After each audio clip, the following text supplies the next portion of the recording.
Donc bonjour, je m'appelle, Lamis Salafid et je suis rédactrice en chef de la gamme anglaise, chez Bayard Jeunesse et aujourd'hui je voulais vous présenter l'actualité au service de l'apprentissage de l'anglais et donc je pars du principe et si la lecture de la presse devenait un moyen motivant pour améliorer son anglais?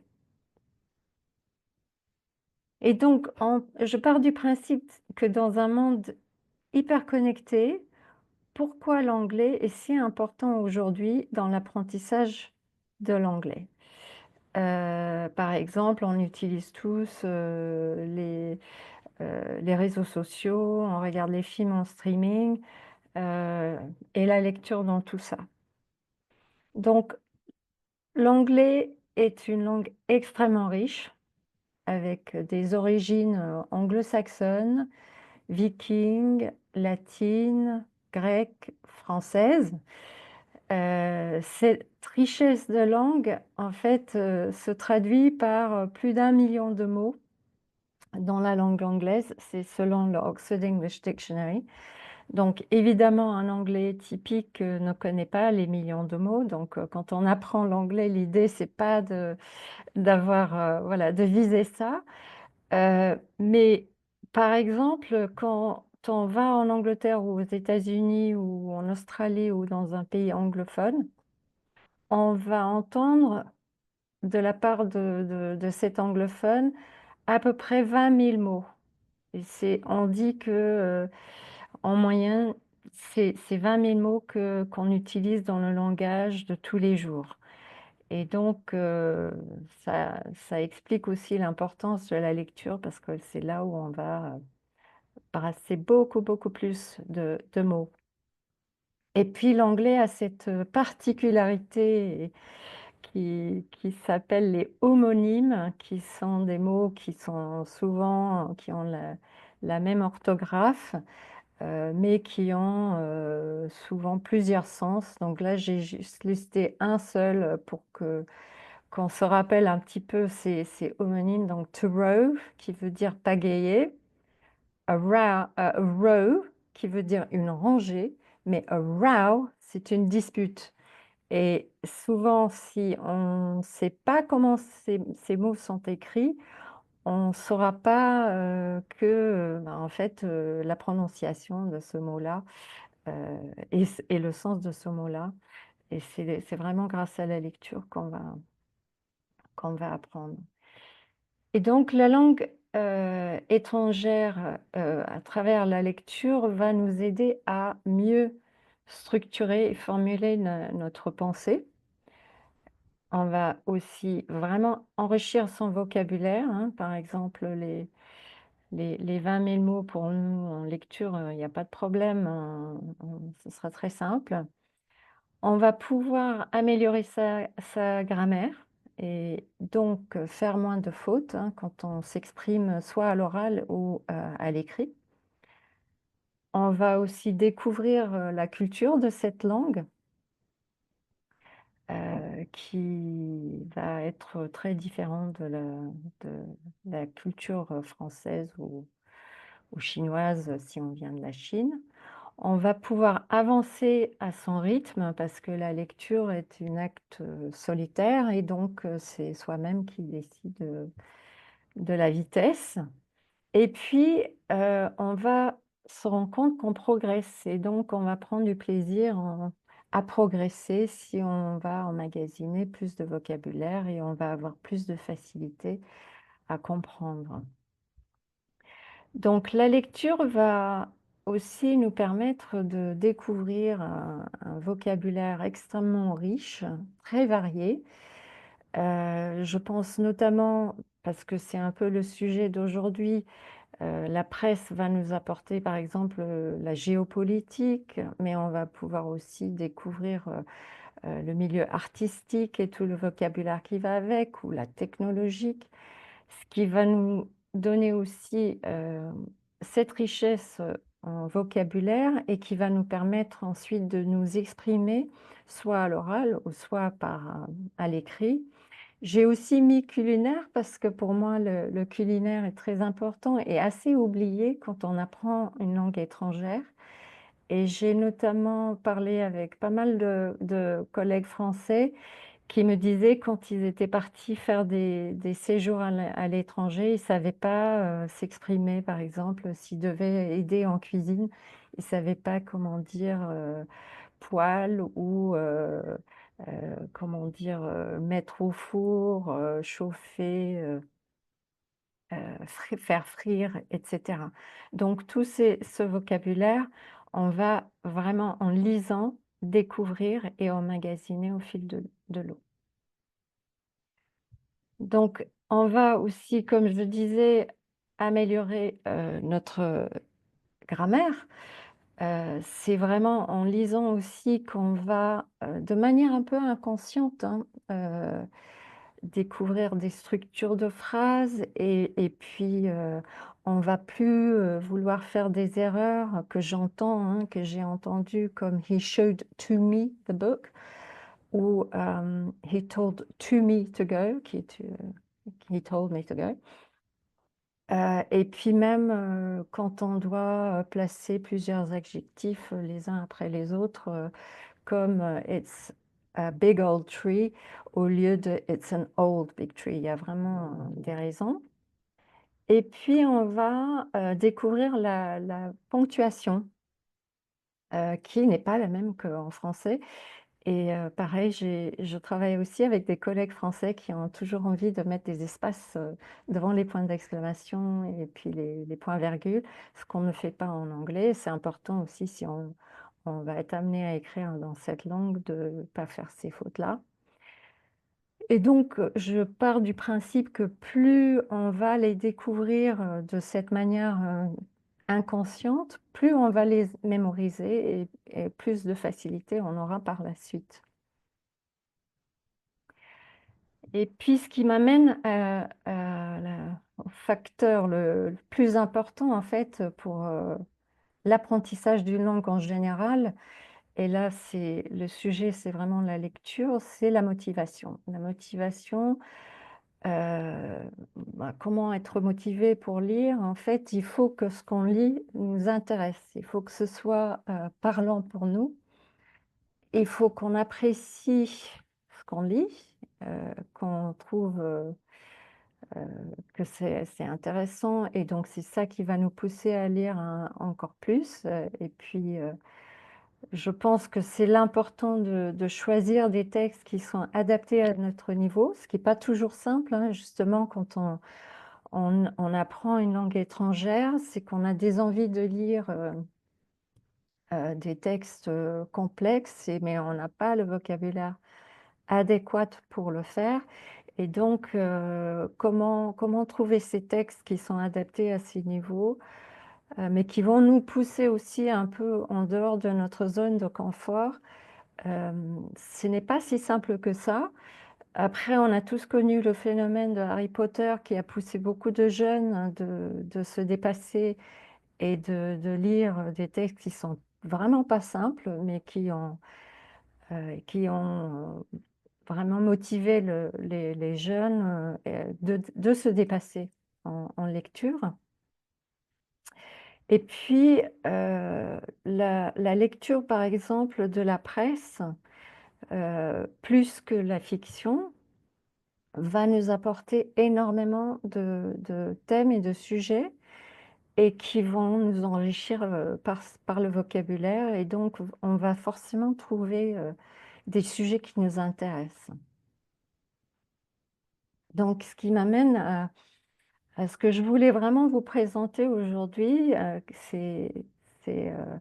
l'idée c'est la lecture, de la presse, c'est-à-dire de l'actualité en anglais, mais qui est à la portée de tous.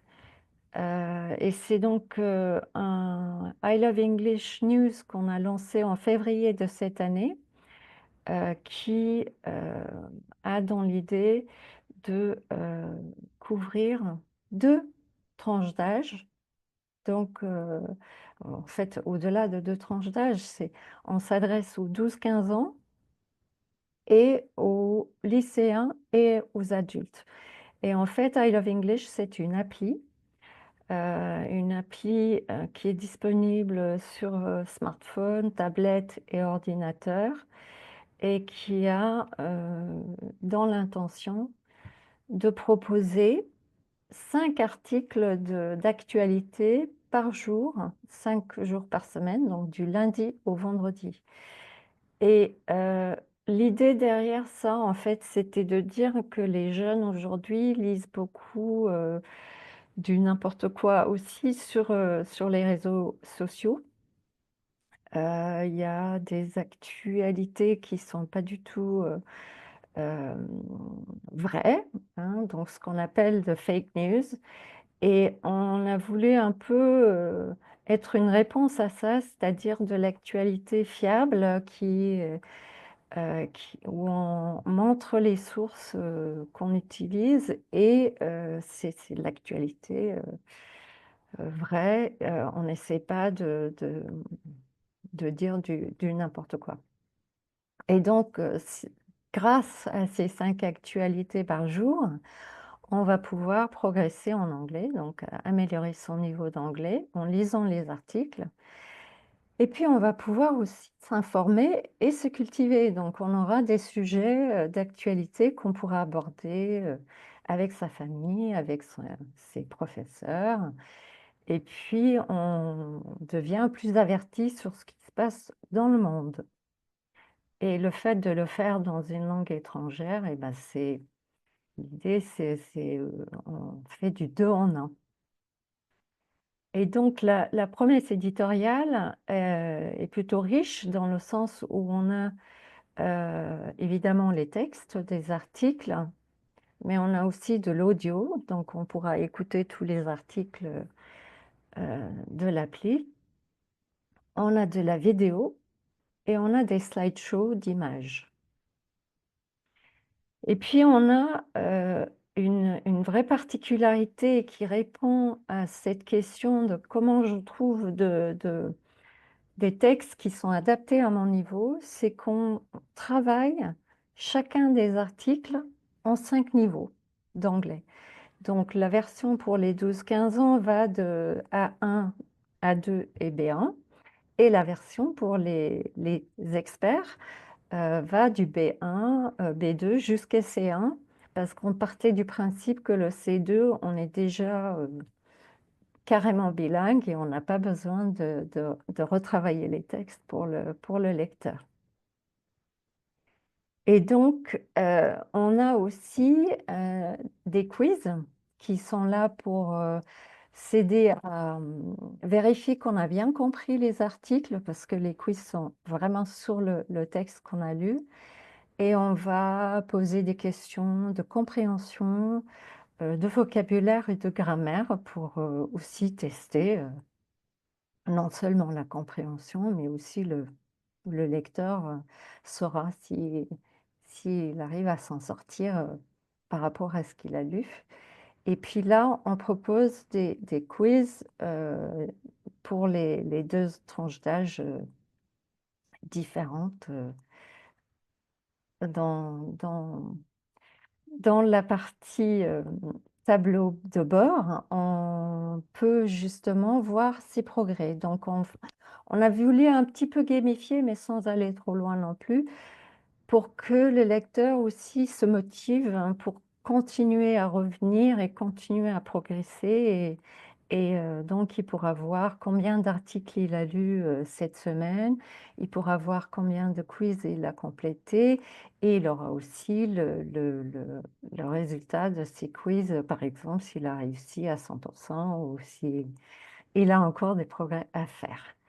Et tous les articles qui sont là, par exemple, depuis le début de cette appli, sont là. Donc même si on n'a pas lu ce qu'on voulait cette semaine ou même, il y a un mois, on peut revenir en arrière et les découvrir. Et puis dans les catégories qu'on a abordées et qu'on va enrichir au fil du temps, on a ce qu'on appelle le world news. On fait pas mal de sport, on fait de la culture, ce qu'on appelle discovery. Parfois, on revient sur des personnages qui des dates anniversaires donc dans History. Et puis, beaucoup d'environnement, de l'espace, technologie. Et aussi, nous faisons des recettes. Donc, pareil, on les travaille dans les 5 niveaux. Donc, quelqu'un qui est en A1 va pouvoir faire la recette par rapport à son niveau. Mais si on est niveau C1, on va avoir un langage un peu plus corsé.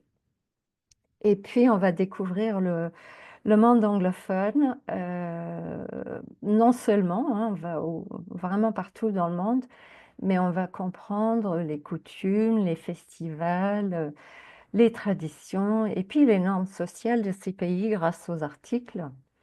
Euh, Par exemple, là, on apprend que c'est les 100 ans de l'Art déco, donc on va expliquer l'importance de cette architecture, par exemple à New York.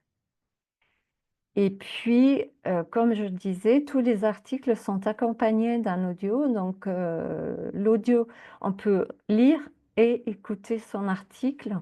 Et chaque niveau d'article a son audio. Donc, si on lit du A1, ben, on aura l'audio qui accompagne.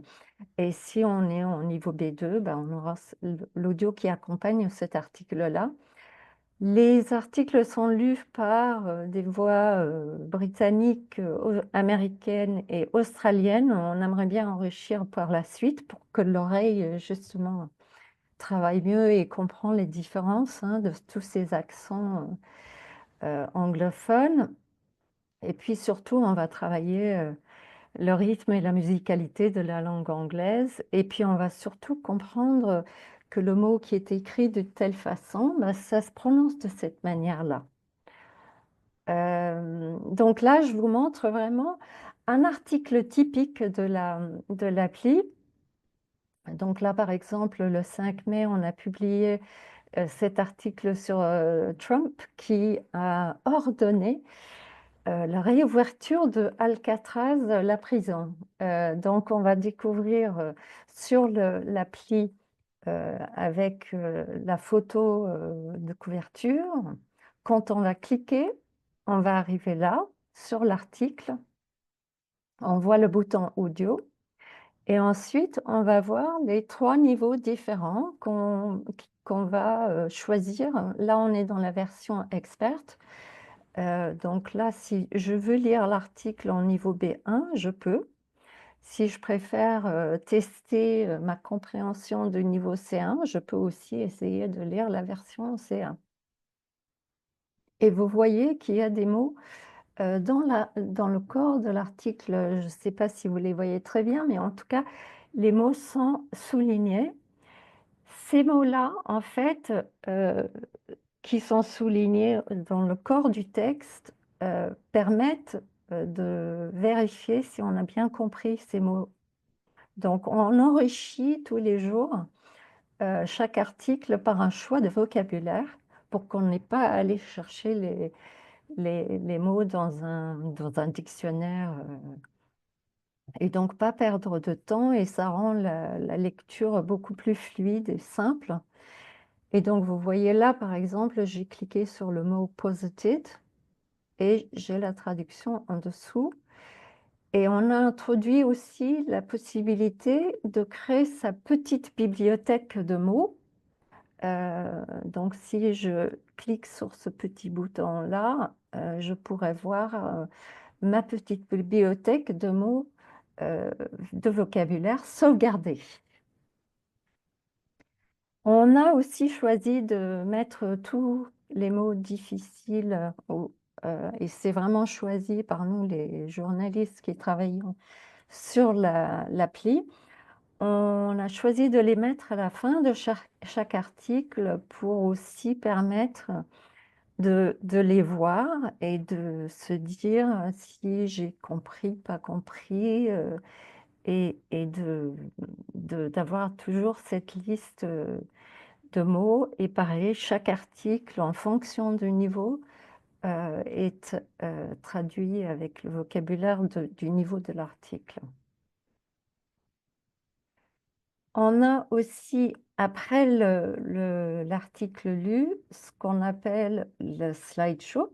Donc on va choisir d'autres images qui vont nous aider à mieux comprendre le sujet. Donc là, c'était, pour montrer qu'Alcatraz, ben, elle est tout près de San Francisco, qu'à l'intérieur des cellules, de prison, ben, c'est très petit, très étroit et puis, c'est pour aussi montrer que, voilà, demain, si ça se réouvre cette prison, mais qu'est-ce qu'ils vont devoir faire pour améliorer les conditions? Ou est-ce qu'on va les garder comme ça? Donc c'est aussi des images qui vont, amener un peu le lecteur à réfléchir, au sujet qu'il vient de lire. Et donc vous voyez le bouton là qui est Mark as read, c'est pour dire, j'ai bien lu tout l'article et j'ai tout vu. Ce qui m'amène aux facts and figures et donc là, on a une petite info supplémentaire et aussi un chiffre, à retenir, par rapport au sujet. Et ensuite, on arrive sur les quiz. Donc le quiz, permet justement de voir si on a compris l'article. Donc là, c'est pas du tout l'article sur Trump, j'ai fait une capture d'un autre quiz. On va cliquer, donc le côté interactif est très plaisant et ça a été beaucoup demandé en fait quand on a testé l'idée de cette appli au début avec les jeunes, c'était vraiment très, très demandé, d'avoir des lieux où ils pouvaient se tester, vérifier et donc à la fin, on a la réponse de si on a bien travaillé ou pas, et puis ça va se reporter sur le calendrier au début de l'appli. Il y a aussi le nom de l'auteur qui a travaillé sur l'article et en dessous, on met toujours les sources qu'on a utilisées pour les écrire, pour, justement, montrer que ce n'est pas de l'info qui vient de nulle part. Voilà, qu'il y a toujours des sources, qui sont expliquées. Et donc là, j'ai fait, une capture de tout, de beaucoup d'articles qu'on a déjà publiés sur des sujets très divers et variés, qui montrent que même, si par exemple on n'est pas très politique ou on n'est pas très, je sais pas, science, on va pouvoir trouver un article par exemple, sur la culture ou, sur la découverte ou sur l'environnement qui va nous plaire. On essaie aussi d'apporter des choses plus, aussi un peu drôles de temps en temps pour, pas, être dans le côté sérieux que les jeunes peuvent penser, l'actu peut être aussi, plus détendue. Donc par exemple, pour Pâques, on avait fait, «Pourquoi on parle du lapin de Pâques?» donc c'est tout un article là-dessus et puis on avait fait aussi les hot cross buns qui est une recette, qu'on fait particulièrement beaucoup en Angleterre à ce moment-là, même si beaucoup achètent au supermarché et puis même quand il y a des événements comme, le décès du pape ou, la sortie du film Minecraft. Et puis voilà, on a, comme je disais, des sujets très, très variés et encore et encore. Voilà, ça vous montre un peu la richesse qu'on peut avoir et je pense que l'avantage, c'est de pouvoir revenir en arrière, et voir, dans la banque, de d'infos, tout un tas de sujets qui pourraient nous intéresser. Par exemple, si on s'intéresse particulièrement au sport, ben, on peut chercher, des sujets sport, même si ce n'est pas d'aujourd'hui, c'est toujours intéressant. Ou si on a, une expo à faire pour l'école, on peut choisir, par exemple, un sujet sur, hem, Martin Luther King, par exemple, ou un sujet qu'on aurait fait en actualité, ça peut être utile.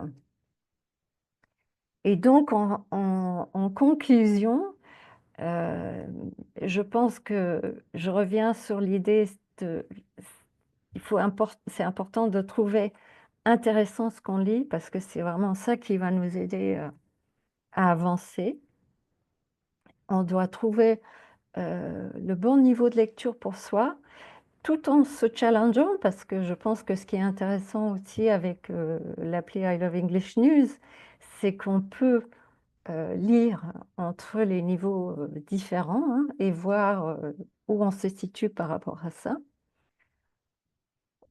On apprend le vocabulaire et ça, c'est super, super important pour, vraiment maîtriser une langue, plus on a du vocabulaire, mieux c'est et à la fois pour s'exprimer à l'oral et pour par écrit, que les structures grammaticales vont devenir, quelque chose, d'assez, naturel, sans forcément toujours aller ouvrir un livre, de grammaire, hein. Quand on progresse vraiment, quand il y a cette motivation qui va nous porter et que plus on est motivé, plus on va progresser, donc c'est un cercle vertueux, dans l'apprentissage d'une langue et puis grâce à la lecture et la découverte, de l'actualité et pas que du monde anglophone, hein. C'est vraiment important de garder ça en tête. Plus on va s'ouvrir au monde et aux autres et devenir, averti et un lecteur averti qui va pas, croire, tout ce qu'on lit et ça, c'est important pour la structuration de la personne, hein, en fait, surtout notamment les jeunes et donc voilà, je pense que c'est vraiment ce qu'on a voulu faire, en tout cas avec, l'appli I Love English News. En tout cas, on prend beaucoup de plaisir à le faire, hein. C'est un challenge de le faire parce que tous les jours à 18h30, on doit appuyer sur le bouton et on doit aller, être, live et le lecteur doit pouvoir, lire ces 5 actualités du jour. Mais, c'est un travail, riche et j'espère que voilà, ça ça peut vous intéresser. En tout cas, j'étais ravie de faire cette présentation un peu dans le vide. C'est toujours un peu compliqué de faire ça sans voir les humains en face. Donc, je suis désolée si j'avais l'impression vous avez eu l'impression que je parlais un peu seule. C'est un peu le le sentiment qu'on peut avoir et puis, je pense on peut passer à l'étape, questions. Je pense que ça fait peut-être 25 minutes ou voire un petit peu plus. Oui, oui, c'est bien ça, Lemise. Merci, Mmh. merci beaucoup. C'était super intéressant. Ça me donne envie de découvrir l'appli pour moi, pour mes enfants aussi. Je vais voir. Et Merci. puis, il n'y a pas de questions spécifiques les questions-réponses. Si quelqu'un veut poser une question sur, allez-y à l'onglet questions et réponses au Q&A si vous avez Zoom en anglais. Est-ce qu'il y a des dernières questions?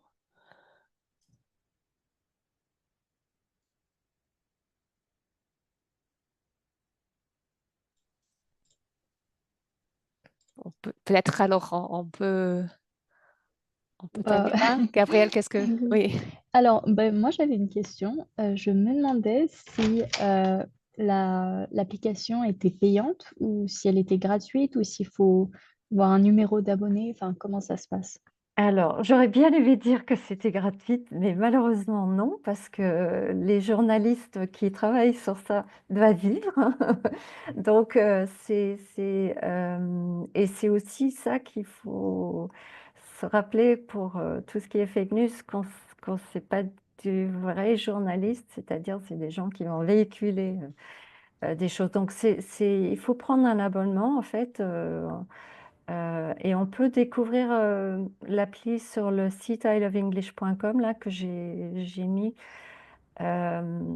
On explique un peu plus, ce qu'on peut trouver dedans comme j'ai fait, mais surtout on peut découvrir comment s'abonner et je pense que ça dépend si on est, particulier ou si on est une école. Aujourd'hui, on a toute une équipe qui a travaillé sur comment rendre l'appli intéressant si on est prof et on voudrait faire ses élèves.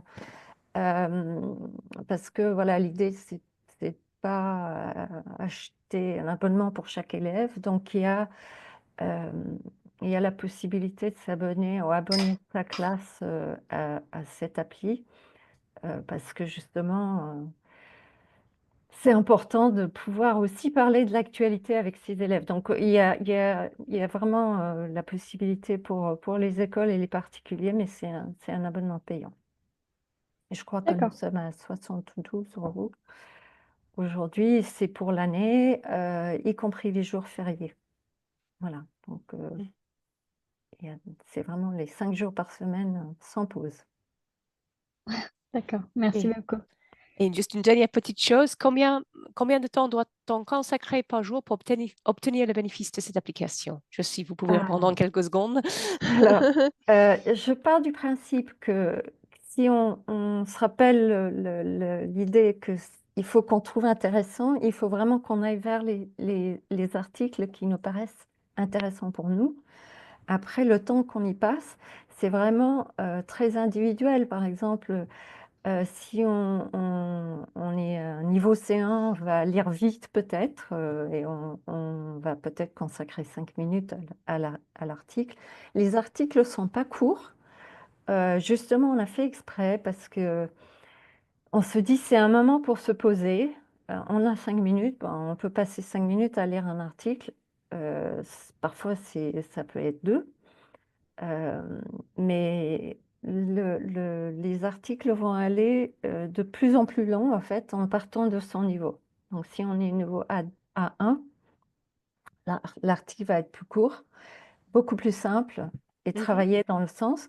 Et si on est C1, l'article va être beaucoup plus conséquent, sachant que, en même temps, parfois je remarque entre C1 et B2 et même B1, que C1 peut être même plus court parce qu'on va utiliser un vocabulaire qui, parfois en un mot, on va dire une phrase, et plus on baisse en niveau, plus on est obligé d'utiliser des mots pour exprimer une pensée. Voilà, pour éviter justement d'avoir trop de mots difficiles mhm. dans le vocabulaire. Ok, merci. Bon, je pense que là, on va devoir finir la session. Très bien. Merci beaucoup. Merci à Merci beaucoup. tous nos participants. Et bon courage pour la lecture à tout le monde. Oui, merci beaucoup à Au Merci. revoir. Ingrid aussi, Merci, Merci. hein. Annie. Merci. Au revoir. Au Au revoir. revoir. Au revoir.